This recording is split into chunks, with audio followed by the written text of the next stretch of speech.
What's up, everybody? I hope you're all well and having a good day. Welcome to another video. And the story's gone crazy. I don't know what's happened.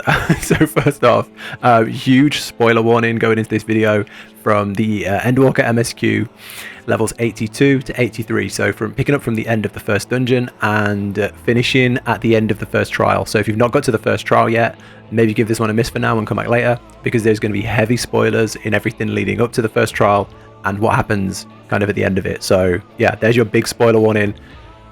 Okay, now we're past that. Wow, how has all this happened at level 83? This is wild. Let's get straight into the video, because there's a hell of a lot to talk about and I still can't process it. So after finishing up the first dungeon, you get taken to the first city of Thavnir, Ranzathan, and this place is pretty good. It's I think it matches my first impression of Thavnir, really. Like it didn't hit. It was kind of slow and it was very toned down. But the more I stayed in Thavnir, the people I met, the cultures, the story they told, it really grew on me. And I feel like when I first came here, I wasn't a fan, and by the time I left, I really did like it. So yeah, it is a very interesting place. I don't think we didn't get the crystal here, but I'm assuming we're gonna have to come back here again soon. And then after a meeting with the dragon, we got reunited with one of the most likable characters in the whole of Endwalker, Nidana. I think this is such a well-written character. I really like her after such a short amount of time. Big fan.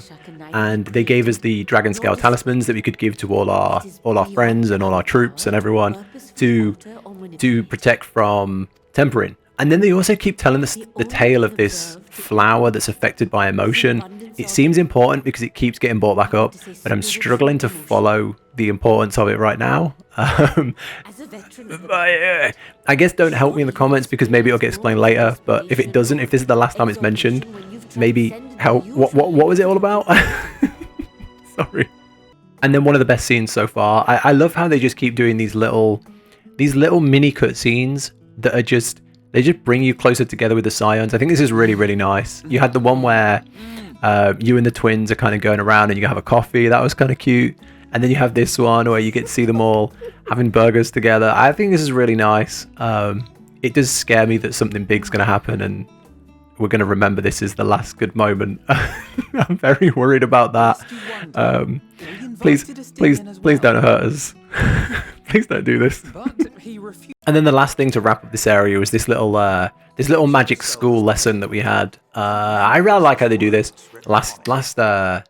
Last expansion we had Emma and his giant room full of floating things. He had the space and the moon and the planets flying around us in like a planetarium kind of thing, and he dropped all the lore there.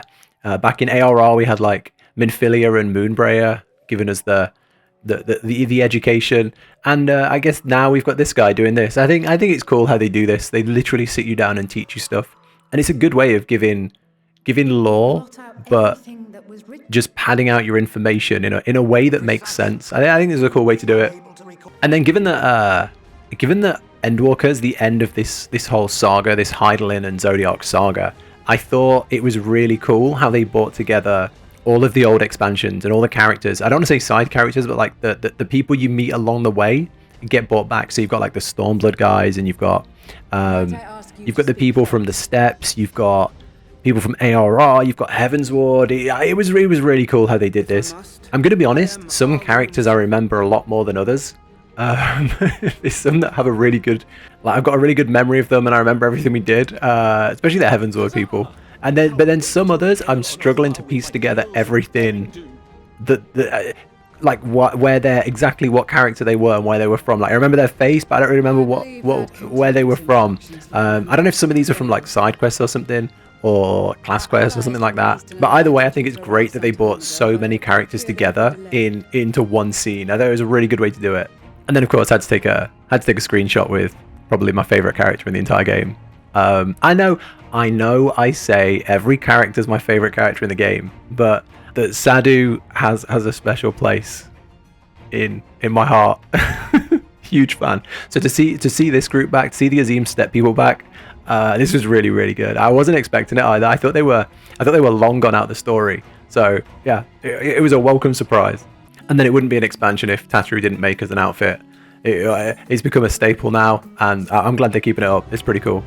And my expectation here was that Garlemald was going to be a giant all-out war, kind of like what we saw at the end of Stormblood, with the big fight, the big dungeon at the very end. But I don't think I could never have predicted how dark this area could have been. And then let me just ask something. What's going on with all the stealth? I don't know if the developers have like just been playing some Splinter Cell in their downtime, or they've been loading up some Assassin's Creed, but there's a hell of a lot of stealth in Endwalker, and some of it's done a lot better than others. I thought the Thancred stealth mission was really, really cool, where you could go invisible and do like the silent takedowns. I thought this was really, really interesting, and I genuinely enjoyed this. But then the ones where it's like, hide behind the rocks and follow these people, I got no time for that. What do you guys think? Stealth, fun or not fun? I think the Thancred one was a nice little one-off, but it should have ended there. But that's just my opinion.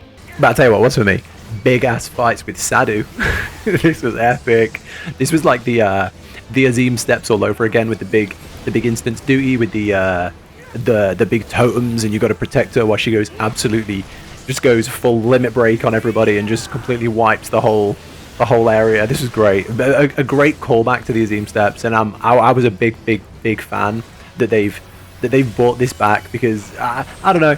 I know some people actually don't like these instances, but I love them, so I was happy. I guess hopefully there's something for everyone, right? And then I took the time to go and unlock Sage. I'm a huge fan of healing in this game. I've got a Sage and a Scholar. I've got a Scholar and a Astrologian at 80, and I think healing is really, really fun. So I went and unlocked Sage, and I wasn't that impressed after watching the job action trailer. Like, I know a lot of people fell in love with it straight away, but it didn't get it for me until I saw the weapons. I think these little lasers flying around and just how it looks and feels is so cool. I'm massively impressed. I think they've done a great job with these. I don't know what the weapons are called. I can't remember, but I think they look really, really cool. I'm a big fan.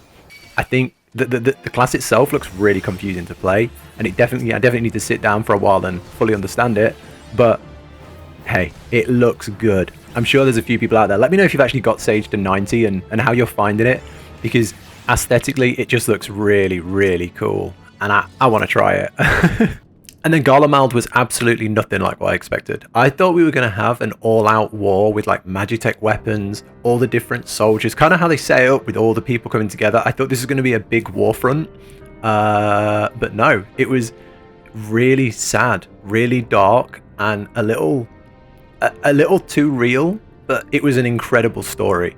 The way they told like the Civil War and the struggle that they were going through, like the Magitech weapons the Magitech had gone, and they were struggling for heat, and they were trying to get the ceruleum to keep things powered. I thought it was just fascinating. It was so dark, and they just managed to tell so many stories. Like they pinned the death of Varus on Gaius, and then you had the civil war between the two remaining people, and man, you learnt that Fandaniel was paying off the two sides to cause all this, and then you had the radios and the tempering of the old leader. It was such a well told story, and if you think about it, there was nothing in this area to do. Like it was a giant ruined city everywhere. You had your camp in the bottom left, and then you had this little train station. There was nothing else here, and they still made the whole zone feel alive. At the same time, feel destroyed. It really, really good. I don't know how they did it, but I think they pulled this off really well, because it could have been, if they hadn't have got your emotions, I think this would have been really boring. But because they managed to get you to, well, for me at least, they got me to relate to the story, I was all in. I think my favorite area of the whole thing was this like destroyed playground. Well, I mean, in the destroyed city there was this little playground, and you go here and you have to find the ceruleum.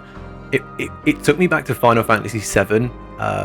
You know, when you're kind of sitting, if you've played it, you're kind of sitting on the playground and you're talking about the future, and it was like a bit of hope in like a hopeless place, and like a relic of the past. I don't know, they used it in Final Fantasy VII and it hit hard then when I was a kid, and they've used it here and it hit hard again as an adult. So I don't know why this stood out so much.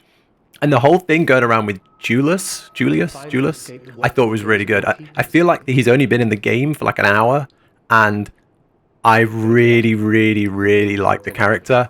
I don't know how they've done it, because they did it with Nidana in Thavnair. She's barely in the story, but I got so attached, and they've done it again here. I think they've just mastered the art of making likable characters, or just giving you the emotions they want to give you. They want to make you feel for a character, and they just seem to be able to do it so fast now. I don't know. I think they've mastered the formula that they're wizards. And this bit, I'm struggling to even forget about this. It's just burned in my brain as such a dark moment where you've got to like this character, and you've gone around collecting the ceruleum heaters, and you're bringing hope and heat to this struggling little resistance, and the leader wants to use it to bring the weapons, to bring the armored units back, and it's just so dark. Use what you procured to refuel the armor. But, sir, what about the heaters for the camp? I don't know. I think it's the voice actor as well. Everything just hits so hard here. And because of all that, you get this beautiful ending with the music in the background. I want to say I struggled to hold it together, but I don't think I did. I don't think I did hold it together. This was just... It was perfect storytelling. It really was. I absolutely love this whole scene, this whole area. But of course, this is Final Fantasy XIV, and we can't have true happy endings, can we? This was dark. This was crazy. Yeah, absolutely wild. The voice of Varys, Emperor Varys, speaks out and tempers everybody, and then you finally get your moment with Fandaniel and Xenos. Wow, Xenos, my friend. Now, if you've been around this channel for a while, you'll have been hearing the Stormblood series. There was a lot of rants. I really, really, really didn't like how they told Xenos' story, but Endwalker has done him so much justice, and I even think I like him as a character now. And I never thought I would say that, but they've made him cunning, they've made him smart, they've made him devious. He sits here and he could just run at you and attack you, and it'd be so easy, and you're in this weakened body, he'd easily win, but he doesn't. He wants to bring the whole world down around you. He wants to throw enemies at you to make you stronger. He wants to attack your friends as you, to fuel you with the anger he wants you to have for the next fight. And I just think they've taken what, in my opinion, in Stormblood was a very weak premise and written it into a great story. And I'm so excited to see where it goes from here. And I never thought I'd say that. I'm happy to be proven wrong about Xenos. I really am. The body snatching and the big primal reveal, all of that stuff was very spicy and cool. And then you get this instance, which is like the finale to this whole area. And I streamed this on Twitch, and I thought this was phenomenal. I thought this was so fun. It was like a return to an RPG. It was a mixture of like stealth and RPG mechanics and finding stuff and like using items and getting the machine working. I thought it was really cool. But when I streamed it, there was so many people. I'd say the majority of people talking about this did not like it. The majority of people had a problem either with how hard it was, how it wasn't MMO-like, they didn't like the timer, they failed it too many times. There was so many complaints about this, and I was surprised because I had a great time. I think my only issue would probably be the timer. That if you're going to do a mission where you're sneaking and you're trying not to get in too many fights, maybe the timer's counterproductive to that. But I'd love to know in the comments what you thought. Were you like me? Did you think this was a cool, refreshing, like interesting thing, or were you completely against it? Or somewhere in the middle? I'd love to know what the general feel of this is, because I don't know. It felt like most people that was watching on stream went into this. So yeah, let me know. Let me know. Very, very intriguing. Then it was time for the second dungeon, and again my gear was not high enough, and I couldn't work out why. And people told me that you can trade the old poetics for the new tomestones, and I didn't know that. And I know what you're going to say, But Marty, read the patch notes. And I did skim over the patch notes and I had a little look, but obviously there was a lot in there and it didn't, I was trying not to get spoiled on like the new zones and all the new cool stuff. So there's a lot in there in the ones I was looking at. So I really just skimmed through really fast. So I missed stuff like this, obviously, and like where the ether compass was going and stuff. So yeah, I didn't know about this. And because it's my first expansion, I didn't think that was even a thing. So just before the second dungeon, I went and traded these in and got some new Cryptlocker gear. So, second dungeon of Endwalker, the Tower of Babel. Thoughts, overall quick review. I liked how it tied into the story. I thought it was very interesting, but I thought the first dungeon was better aesthetically. Yet the mechanics in this one were probably more cool. So yeah, I think it was a good second dungeon. It was very, very cool, but the first one was probably more impressive. I was more like in awe at the first one, but this was still a standout good dungeon.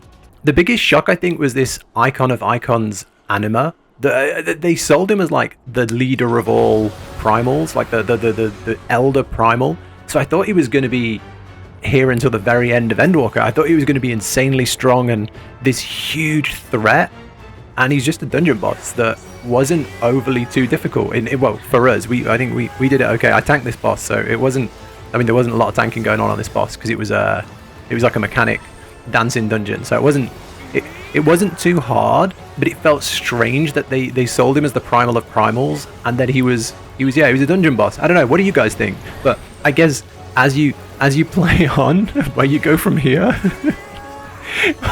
No one can predict where the story goes from here. I mean, if you predicted what happened after this, hats off to you, because it got wild. But yeah, this is a good dungeon, good mechanics, good fight. Just very surprising. Moon.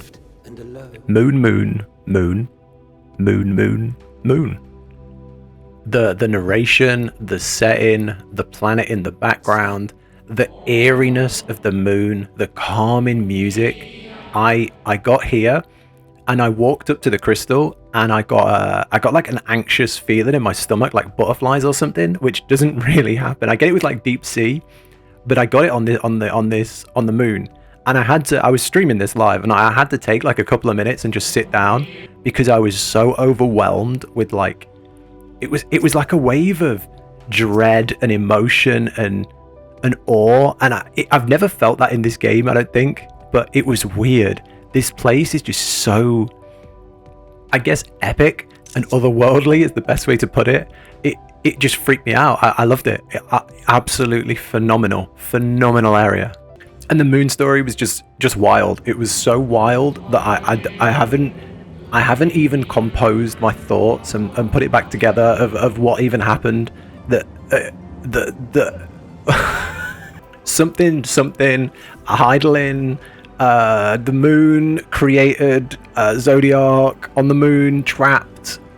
Something about can't kill him because if we do, we bring in the end and he's stopping it, but we don't know how to stop it, so we have to imprison him until we find out what was causing the end of days. It was just wild. And leading up to this trial, the dog and I don't know, everything here felt like Amarot in 5.0. Everything here felt like the end of Shadowbringers.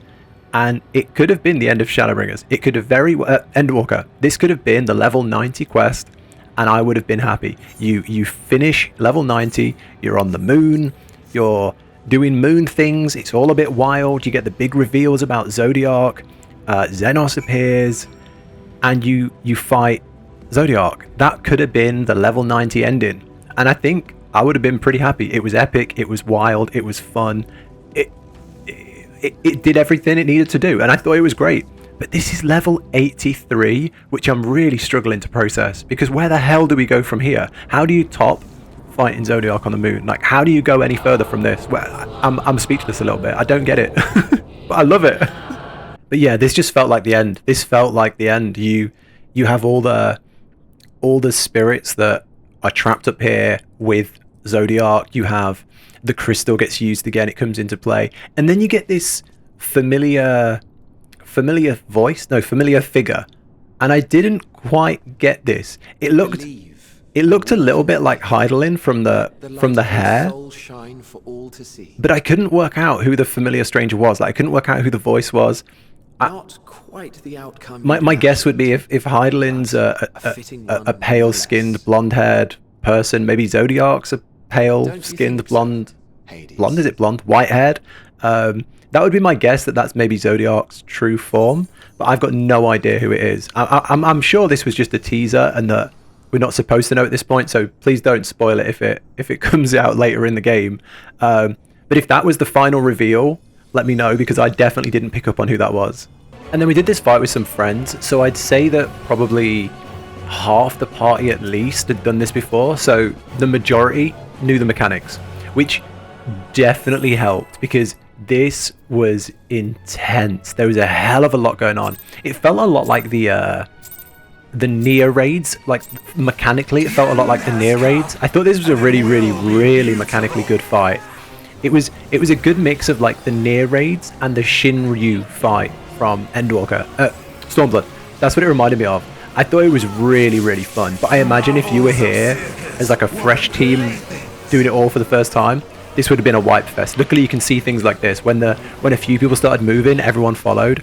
So we actually didn't wipe. We got through it the first time. But yeah, if you were running this like day one or with all fresh group, I imagine this would have been painful. But I mean, yeah, we had quite a few deaths on it, but luckily this didn't go too bad. But what a fight. What an incredible fight. I still just don't understand how this isn't the final fight of the game. And then cheeky victory G-pose. Look at the sages on each side. Looks so cool. I think Sage just looks epic. I really just think Sage looks so cool with the little laseries flying around. It just looks so cool. I'm a huge fan. I don't know how they'll play, but I'm a huge fan of the look. And then the ending was just on par with how good the fight was. Fandaniel's master plan comes in. You realise why he wanted you to take down Zodiac, why it had to happen so early, and what was to come next. And like I say, this only happened like the other day, so I still can't process everything that's happened, and I feel like I'm still got, once I get into like the 84 quests, I'm going to get more lore and more story, because right now I'm just overwhelmed with excitement and hype, and it was just phenomenal. It was just so good. And to think like 2 levels ago we were just roaming around Thanvir and now we've just finished off Zodiac, and Xenos and Fandaniel's plans come to play, and it's all just wild. It's all just crazy, and I've got no idea where we go from here. I've never found myself this speechless. I was speechless at the end of Shadowbringers, but on a level 83 quest, I just don't know what to say. It's incredible. It's incredible, and I can't wait to play more. So Final Fantasy XIV Endwalker Part 2 has gone on for a lot longer than I expected. And that's because I feel like so much has happened in 2 levels, like 82 to 83. So much has happened. The game has completely changed pace, and it's gone from a small story building, world building, setup phase to just pure craziness. And it's not just gone to craziness, it's ended the craziness and set up something else. So yeah, I'm just excited to play more. So I'm probably going to wrap this video over here. I hope you've enjoyed it. There's been quite a lot to cover, but hopefully I've done it justice. So thank you so much for watching. If you've enjoyed the video, liking the video helps me out a lot. Drop a comment on anything I've mentioned or anything you want to talk about from this video, and subscribe to stay tuned for part 3, which should be out very soon. I can't stop playing this, so I'm sure part 3 won't be far behind this one. Whether you're watching this on release or a couple of weeks after, however long it takes you to get through the story yourself, thank you so much for being here. I really appreciate it. Thank you so much. Also, I'll be streaming the rest of this story. If anyone wants to come watch on Twitch, I'll link that down below. Take care, everybody. Enjoy the rest of this amazing expansion, and I'll catch you in the next one.